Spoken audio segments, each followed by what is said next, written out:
मी सुमित शंकर सावंत आणि तुम्ही पाहताय TV9 मराठी। TV9 विशेष या बुलेटिनमध्ये तुमचं स्वागत।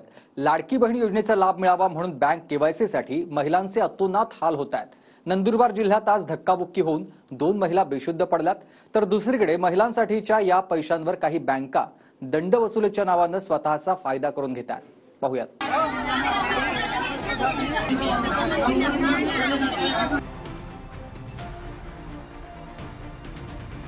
विधानसभा निवडणुकीच्या तोंडावर सरकारनं लाडकी बहीण योजना घोषित तर केली, मात्र त्याच्या अंमलबजावणीसाठी यंत्रणेवर पडणारा ताण पुन्हा एकदा अधोरेखित झाला।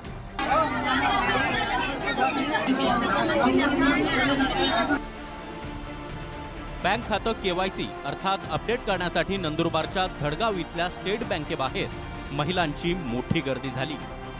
यामध्ये चेंगराचेंगरी होऊन 2 महिला बेशुद्धही झाल्या। महिला आणि पुरुषांची स्वतंत्र रांग नसणं, त्यात लहान गल्लीमुळे इथं सकाळपासून 1 ते 2 किलोमीटर पर्यंतच्या रांगा लागल्या होत्या।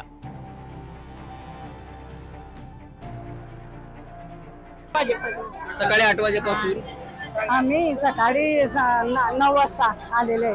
9 वाजेपासून इथे केवायसी करायला आले। इथे 8 दिवस झाले आम्ही इथे बसून कंटाळलो, पण आमचं काम काय होत नाही बाबा। केवायसी होणार नाही तर पैसे निघणार नाही असं सांगते का बँकेकडनं?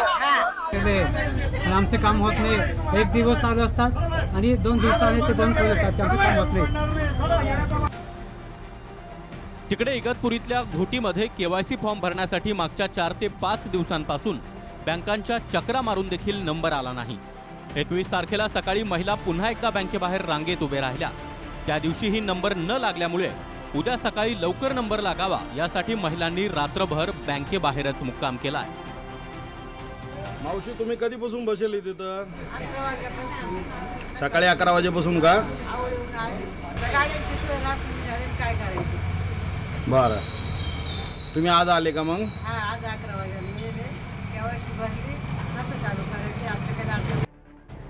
म्हणजे एकीकडे केवायसी साठी बँकेबाहेर चेंगराचेंगरी होतीये, तर दुसरीकडे महिलांना रात्रभर बँकेबाहेरच झोपण्याची वेळ येते। काही दिवसांपूर्वीच लाडकी बहीण योजनेमुळे वाढलेल्या ताणासंदर्भात सरकारला पत्र लिहिलं होतं। मिनिमम बॅलन्सच्या नियमानुसार पैसे कट होत असल्यामुळे देखील भांडणं होत असल्याची तक्रार बँकांनी केली होती। नाशिकच्या घोटीत तर 21 ऑगस्टला दिवसभर रांग लावून देखील ज्या महिलांचे बँक केवायसी झाले नाहीत त्या महिला दुसऱ्या दिवशी सकाळी लवकर नंबर लागावा या हेतूनं बँकेबाहेरच रात्रभर मुक्कामी थांबल्या। दुसरा दिवस उजाडून सुद्धा महिलांची गर्दी कायम होती आणि त्याच जागी त्या रांगेत उभ्या होत्या। खेड्यापाड्यात येणाऱ्या महिला आहेत त्यांना इथे रात्र काढावी लागत असल्याचं दृश्य आपणास आम्ही दाखवत आहोत। या महिला काल दिवसभर इथे थांबल्या होत्या, मात्र यांचे नंबर न लागल्याने त्यांनी रात्री येथे थांबण्याचा निर्णय घेतला। त्यांनी रात्र येथेच या बँकेच्या आवारात काढली आणि येथेच त्यांनी जेवण वगैरे केलं।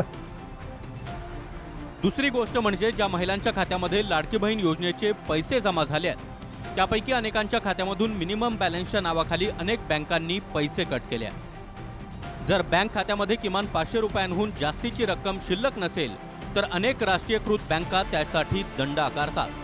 तोच दंड खात्यामध्ये पैसे जमा झाल्यावर आपोआप कट केला जातोय।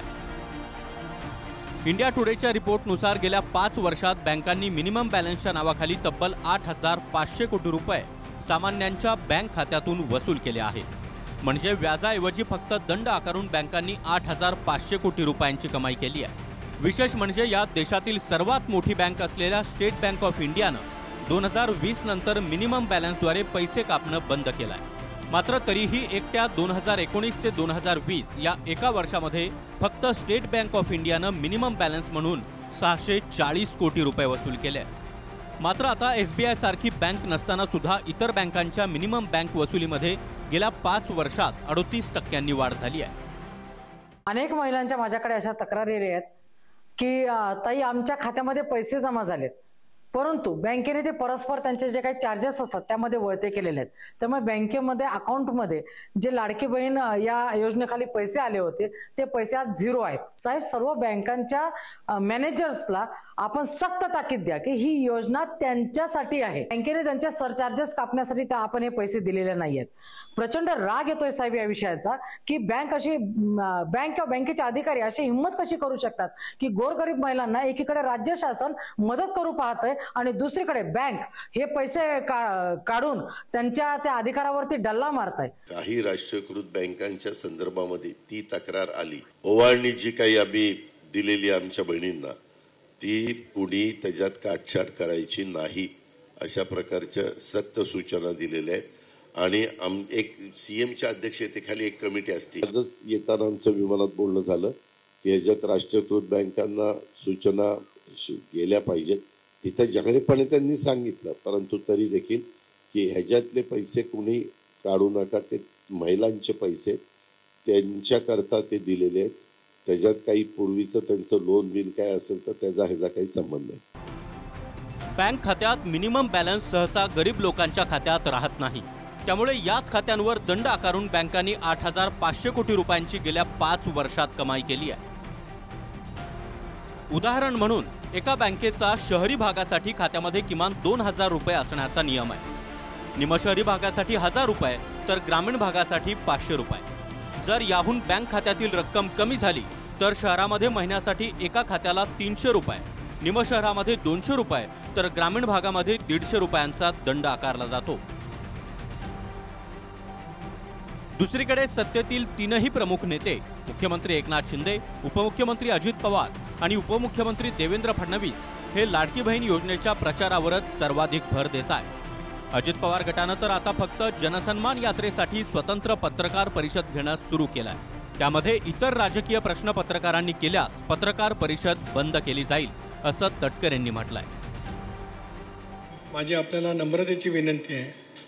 आमची जनसन्मान यात्रा आणि आज आता ज्या कारणासाठी पत्रकार परिषद घेतली एवढ्यापुरता सीमितच प्रश्न विचारावेत.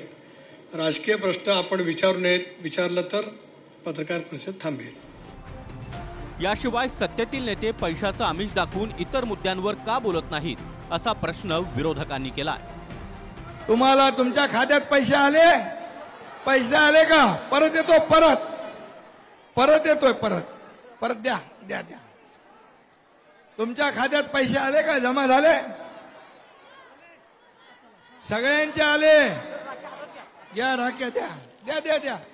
आता या पैशाचं काय करणार? पैशाचं काय करणार? तुम्हाला फॉर्म भरताना काही त्रास झाला? कोणी का पैसे मागितले का? बिलकुल नाही ना. कुठली योजना असली तरी सुद्धा माझ्या तिकडं पण बहिणी आहेत. या सगळ्यांना तिकडं मिळाले पैसे, आपल्याला मिळाले. कोणी राहिले असतील, कोणी राहिले त्यांचा हातवर करा. अशा पद्धतीनं सरकारचे लोक वागत आहेत की जसं यांनी यांच्या खिशातून काढून वाटतात. जनतेचा कर आहे, जनतेनं दिलेला टॅक्स आहे, याच्यातून ही सरकारची योजना आहे. फक्त काय सरकारची योजना 1,500 रुपये देण्याचीच आहे का? सरकारच्या अनेक योजना आहे ना, तुम्ही याचीच का विचारता? आणि पैसे दिले म्हणजे जसं मुख्यमंत्री खिशातून काढून पैसे देतोय लोकांना. आज महागाई किती आहे ही सगळी काढून घ्यायची आणि इकडून द्यायची, हे काय पद्धत आहे? त्या महिला स्वपूर्तनं आल्या होत्या का?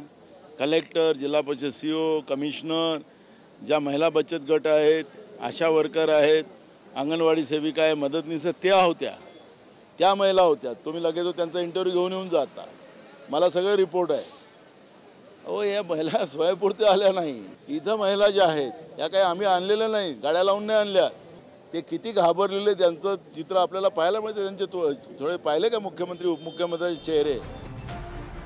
जितेंद्र भैसाणे, TV9 मराठी, नंदुरबार.